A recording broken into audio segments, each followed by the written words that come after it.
Today, the United States Senate will pass legislation renaming Post Office, 620 Central Avenue in Hot Springs National Park, after Chief Petty Officer Adam Brown. I've driven through that post office many times as a child, as a congressman, and as a senator. I can't say there's all that much remarkable about it, but it will be remarkable after this law is passed. I didn't know Adam Brown, but Adam was about my age. Adam was a great warrior and a hero.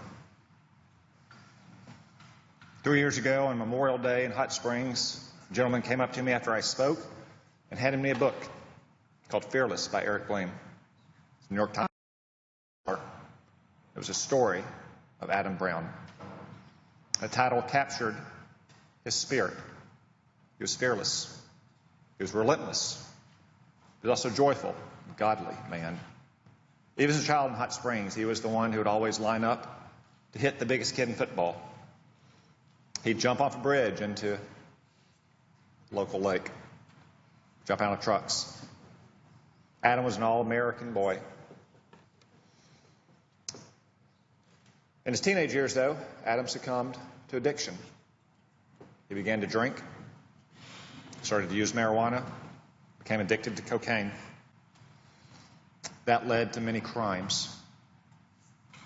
At one point, he had 16 felonies outstanding. Larry and his mother, Janice, didn't know what to do, so they told the sheriff where he was, let him be arrested.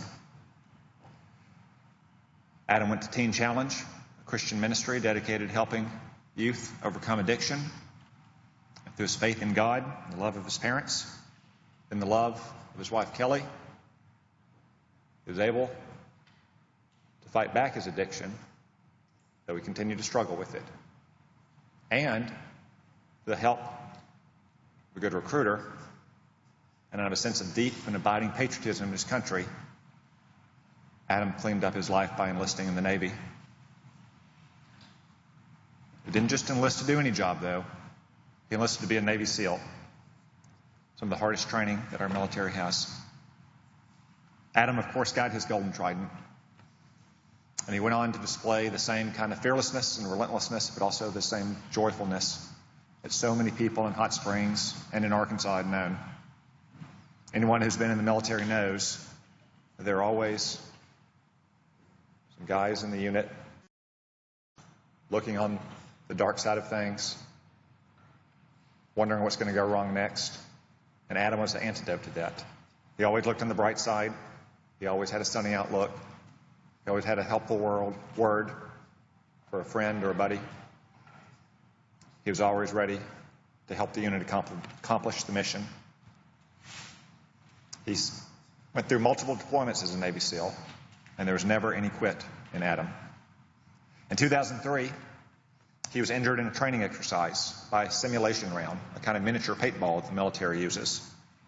Somehow it got underneath his eye protection and it hit him in the eye, and he lost his eye. But, as he always did, he looked on the bright side.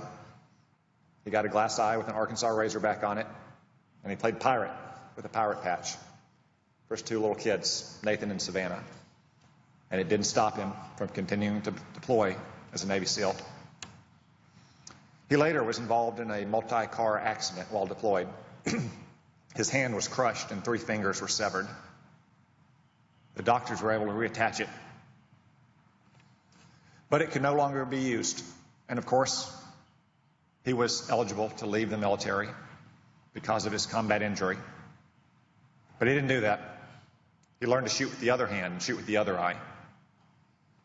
And in fact, he went on to become a member of SEAL Team 6, the most elite element of the Navy SEAL community.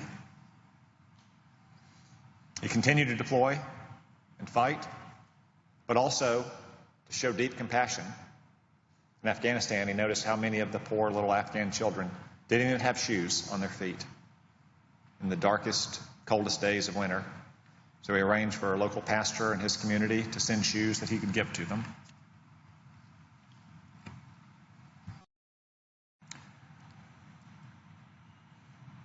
On March 17, 2010, Adam was on a mission high up in the mountains in Afghanistan. His unit came under intense enemy fire. Adam helped save the lives of his fellow SEALs, taking multiple rounds himself and ultimately perishing as a result of his wounds. Adam received a hero's welcome in Hot Springs, where he rests today.